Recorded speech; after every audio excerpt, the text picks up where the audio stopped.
Hello all, ఈ వీడియోలో మీకు ఒక రెమెడీ చెప్తాను. అంతలోపు బియ్యం నానబెట్టే పని లేకుండా ఈజీగా టేస్టీగా అటుకులతో వడియాలు ఎలా చేసుకోవాలో చూద్దాం. ముందుగా అటుకులని జస్ట్ కడుక్కోవాలి, అంతే, నానబెట్టకూడదు. అటుకులని కడుక్కొని ఒక బౌల్లోకి తీసుకొని తగినంత వాము, తగినంత సాల్ట్ కొంచెం తక్కువగా వేసుకోవాలి.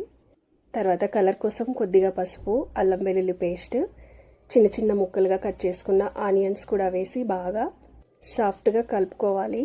ఇలా కలుపుకున్న ఈ అటుకుల మిశ్రమాన్ని చిన్న చిన్న వడియాల్లాగా వేసుకొని ఒక రోజంతా ఈవినింగ్ వరకు ఎండనిచ్చి తర్వాత ఆ క్లాత్ని వాటర్తో తడుపుకొని అవి తిరిగేసి మళ్ళీ ఒక రోజంతా ఆరబెట్టుకోవాలి.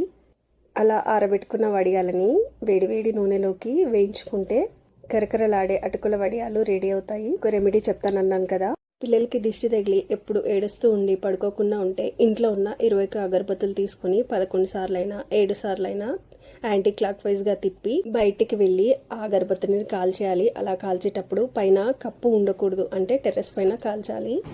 నచ్చితే ట్రై చేయండి.